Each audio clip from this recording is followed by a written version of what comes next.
저는 사실적으로 형제님, 자매님 하는 말을 너무 좋아합니다. 지금도 제 휴대전화의 표기란에는 아내 이름도 이연숙 자매라고 새겨두었고, 우리의 결혼식 때 사진이나 같이 서 있는 모습에도 형제와 자매의 만남이라고 표시해 두었습니다. 그리고 영성수련회 가서 형제님, 자매님 부르는 호칭이 너무 좋습니다. 각자에게 받은 직분대로 직분은 직분이고 호칭은 호칭이어서 모두 그렇게 부르고 있지만 형제와 자매가 참 좋은 것 같아요. 교회 중에도 형제 교회들이 있는데 그들의 신앙생활하는 내용은 잘 모르지만 교회 이름은 무척 친근감이 갑니다. 여하튼 형제라는 호칭은 참 성경적인 것 같습니다. 성경에 580회 이상 형제라는 말을 사용하는데 대부분이 그리스도 안에서 맺어진 생명관계의 형제들을 의미하고 또 자매들을 부르는 애칭이기도 합니다. 그러니까 구약에서는 형과 아우 사이거나 이웃이나 동족을 표할 때 형제라는 단어를 썼다면 신약시대에 와서는 대부분 믿는 형제들을, 믿는 자매들을 지칭하고 있지요. 특히 사도 바울이 이렇게 부를 때가 많았는데 몹시도 다정다감하고 친밀한 마음이 갑니다. 본문 말씀에서도 주 안에서 형제된 우리들이 이 세상을 살아갈 때에 어떻게 신앙생활하고 어떻게 처시하고 살아갈 건지를 말씀하고 있습니다.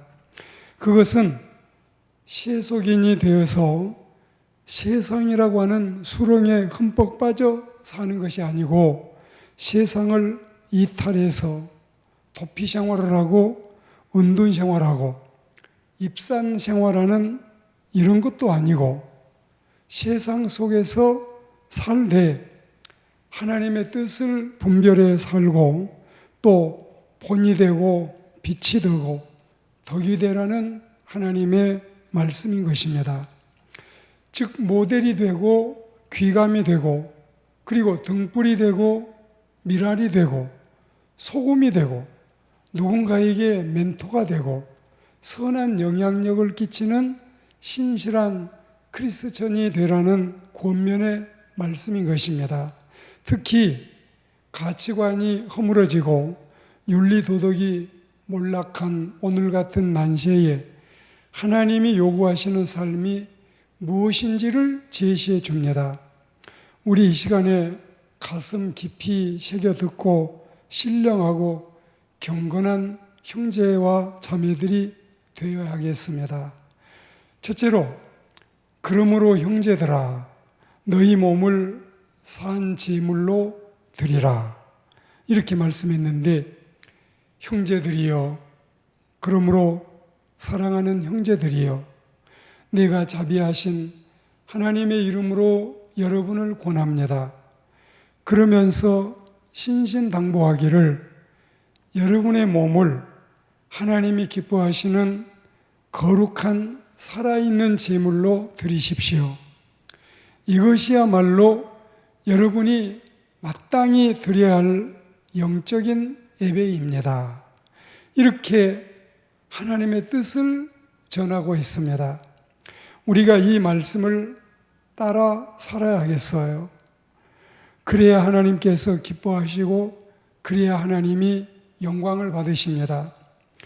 이제 우리가 드릴 진정한 예배가 바로 이 산 제사의 예배라는 사실을 기억해야 되겠습니다. 구약 레위기의 규례는 짐승을 잡아 주구뇌물을 하나님께 제사했지 않습니까? 그런데 신약 시대에 와서는 우리는 산 제물을 드리는 것인데, 그것도 자신의 몸으로서 자신의 몸을 하나님께 산 제물로 드리는 것입니다. 이게 바로 예배지요. 이 말씀의 의미는 그리스도인들의 생애 자체가 항상 예배 드리는 것처럼, 그리고 항상 제사 드리는 것처럼 진실하고 아름답고 순결하고 사랑스럽고 믿음 충만해서 주님 뜻대로 살라는 하나님의 말씀입니다. 주를 위해서 한 번 죽는 것, 곧 순교는 참 어려운 일입니다. 그렇지만 주를 위해서 일생을 살아가야 할 과제는 어쩌면 순교 못지않게, 혹은 순교보다도 더 어려울 수도 있어요. 그래도 우리는 그렇게 살아야 됩니다. 그럼 어떻게 몸의 제물, 또 산 제물이 될 수 있을까요? 눈은 악을 보지 않으면 제사가 됩니다. 혀는 거짓과 추한 말을 하지 않으면 제사가 됩니다. 손은 죄를 짓지 않으면 번제가 됩니다. 그보다도 더더욱 적극적인 제사는 안 하는 것으로 그치지 않고 더욱 선을 행해야 하는 것입니다. 손은 구제하고, 입은 축복하고, 귀는 진리를 들어야지요. 몸은 섬기고 봉사하고, 마음에는 긍휼의 심정이 가득할 때 그것이 바로 산 제사가 되는 것이고 생활 예배가 되는 것입니다. 크리스토스톰이 이렇게 우리에게 가르침을 주고 있습니다. 그러므로 형제들이여, 참 제물로 인생을 살아가기를 주의 이름으로 권면합니다. 그리고 두 번째는, 그러므로 형제들아, 이 세대를 본받지 말라. 이 세대를 본받지 말라는 것이 하나님의 말씀입니다.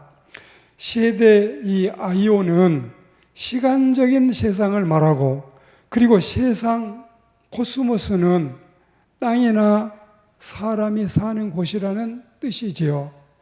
한마디로 세대는 시간적이고 보이지 않는 세계를 말하고, 이에 반해서 세상은 공간적이고 현상적인 세상을 일컫고 있습니다. 이렇게 하나는 세상 흐름과 세상 풍조라면, 또 하나는 눈에 보이는 현실 세계, 그리고 세상 세태, 세상의 상태, 이렇게 이해를 하시면 되겠습니다. 그런데 지금 우리에게 본받지 말라는 이 말씀은 시대 흐름이나 돌아가는 세상 현실이나 또 이런 것들을 보고 뭘 배우고 따르고 본을 받아야 될 것은 당체 싸잡아 없다고 보는 거지만, 그러나 좀 더 면밀히 살펴보면 시대 구분에 중점을 두고 있는 것이 아니라 이 세상의 신, 혹은 공중 권세 잡은 사탄이 다스리는 악한 세대를 말하고 있는 것이고, 거기에다가 이 세대의 삶의 방식이라든지 가치 기준이라든지 또 시대 정신, 가치관도 포함되어 있으니 우리 믿음의 형제 자매들이 사는 동안에 도저히 세상을 본받아서는 안 된다는 것입니다. 이런 중에도 또 각 세대마다 특색이 있는데, 우리 형제들은 그 시대 흐름을 따라서 자기 자신을 방임하고 맡긴 채 바람이 부는 대로, 그리고 물결이 치는 대로 동요하고 변질되게 살아서는 절대로 안 된다는 말씀입니다. 세상이 다 이런데 어쩌겠어, 이러면서 기회주의자로 살지 말라는 경고지요. 그러니까 우리는 세상을 본받으면 안 되는 겁니다. 요한일서 2장 15절 말씀에 이 세상을 사랑하지 말라. Love not the world. 자, 이렇게 당부하시면서 이 세상에 있는 것들은 고작해야 육신의 정욕이나 안목의 정욕이나 이생의 자랑 따위 뿐으로서 제한적이고 시간적이고 없어지고 낡아지고 파괴되고 변질될 순간적인 것들을 말하고 있습니다. 그러니 그런 것들을 연모하지 말고 사모하지 말고 흠모하지 말고 동경하지 말라는 말씀입니다. 그러니까 이런 것들에게 욕심 부릴 것도 없고 탐낼 것도 없고 또 생떼를 쓸 것도 없는 겁니다. 혹자는 세상에 대단하고 별난 것들이 있는 줄로 알지만 사실은 그렇지 않습니다. 가져보지 못한 사람, 올라보지 못한 사람, 되어보지 못한 사람, 누려보지 못한 사람들이 황홀하게 동경할지 몰라도 그게 대수는 아니라는 뜻입니다. 숱하게 가져보고 숱하게 되어보고 그리고 숱하게 누려보니 별거 아니더라. 과히 신경 쓰지 말고 하나님이나 잘 믿어라. 이게 바로 솔로몬 대왕의 당부가 아니겠습니까? 예수 믿고 신앙생활 잘하는 것이 최고의 행복이고 인생에 더함이 없는 기쁨입니다. 이 세상에 한눈 팔거나 이 세상을 본받지 마시고 이 세상을 따라서 그 세상의 모습대로 닮아가지 않는 하나님의 사람들이 되기를 권면합니다. 그리고 세 번째로 그러므로 형제들아 마음을 새롭게 하고 변화를 받으세요. 이렇게 말씀합니다. 여러분, 이 세상은 본받을 만한 것이 없습니다. 다만 우리는 마음을 새롭게 해야만 합니다.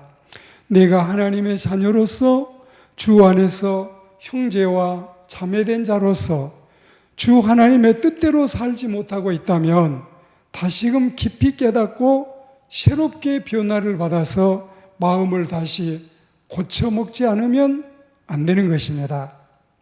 지금까지 지내온 허망한 세월을 흘려보내면서 앞으로도 계속 이렇게 살아서는 안 되겠구나.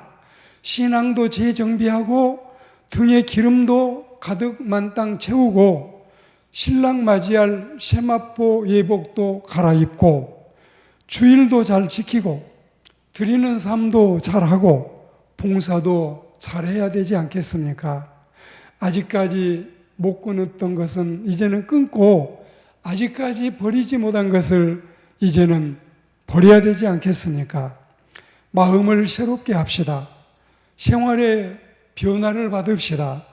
그리하여 하나님과 이웃과 내 자신의 양심 앞에서 아내와 남편과 자녀들과 부모 형제들 앞에서 그리고 또한 형제와 자매 앞에서 스스럼이나 부끄러움이나 후회나 미련이 없이 당당하게 떳떳하게 이 세상을 살아가야 되겠습니다.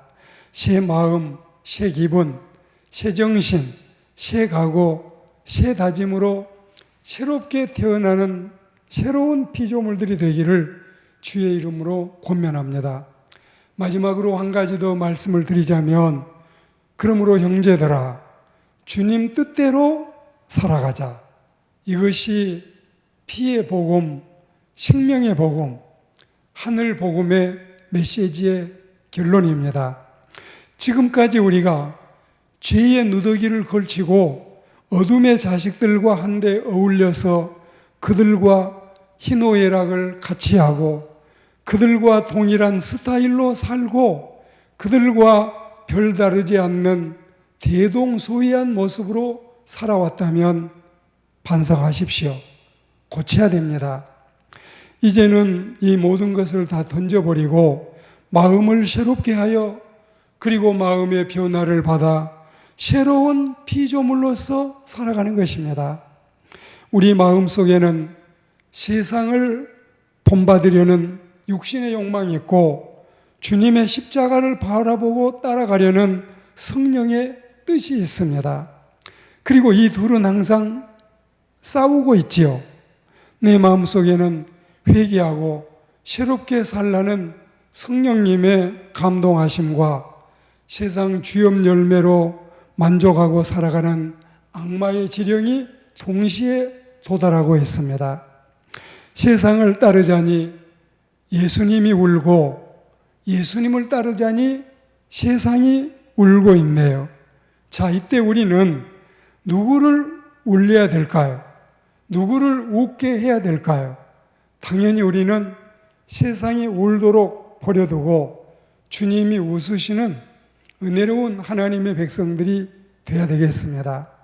그때 이 결정적인 순간에 우리는 육신을 죽이고 악마를 대적하고 주 하나님의 뜻을 따라서 당당히 신앙의 용장이 되어야 되겠습니다. 하나님의 뜻을 분별하여 옳고 바른 하나님의 뜻대로 살아야 되겠습니다. 이 하나님의 뜻이 무엇일까요? 하나님의 뜻의 특징은 뭘까요? 첫째는 하나님의 뜻은 선하십니다. 우리 순종이 하나님을 기쁘게 하지요. 그리고 하나님의 뜻은 기쁨이기 때문에 순종으로 주님을 영화롭게 해야 된다는 말씀입니다. 그리고 하나님의 뜻은 온전하십니다. 흠이 없고 정결하십니다. 하나님의 선하신 뜻, 이 아가도스는 말씀을 기준으로 정한 선보다는 모든 인간이 일반적으로 받아들일 개념의 선이라고 표현합니다. 우리가 생각할 때 하나님의 뜻은 참 선하시구나, 그렇게 우리는 공감이 가지요. 또 하나님의 기뻐하신 뜻은 하나님이 자신의 기쁨을 위해서 뜻을 가지십니다. 그리고 그 뜻이 이루어지거나 그 뜻과 일치할 때 우리 하나님은 기뻐하시지요. 그러므로 사람이 하나님의 뜻에 맞게 내 생을 영위해 가거나 지으신 피조 세계가 하나님의 예정대로 진행되면 하나님이 기뻐하십니다. 다음으로 하나님의 온전하신 뜻은 더욱 깊은 의미가 있어요. 자, 사람의 뜻은 타락한 욕심이 작용하기 때문에 그 어떤 뜻도 온전할 수 없는 데 반하여 하나님의 뜻은 그 자체가 온전하십니다. 하나님의 뜻은 모자람이 없습니다. 부족하지 않습니다. 충분합니다. 온전합니다. 두말할 나위 없이 하나님이 바로 온전하신 분이시기 때문에 그러합니다. 자, 우리는 독선적이고 회의적이고 무신론적이고 늘 비신앙적이지만 하나님은 온전하십니다. 그러니까 우리는 우리의 고집, 우리 욕심, 우리의 잘못된 판단, 우리의 이 어리석은 생각들을 다 버리고 하나님의 선하시고 하나님의 기뻐하시고 하나님의 온전하신 뜻을 분별하고 그 뜻대로 살아야 하는 겁니다. 주일날 예배와 등산, 봉사와 예식장, 교회와 TV, 누가 더 셀까요? 어느 뜻을 따라야 할까요? 단호히 결단하고 주님 뜻을 따르는 형제와 자매들에게 하나님의 무한대하신 은총이 가득하기를 주의 이름으로 축복합니다.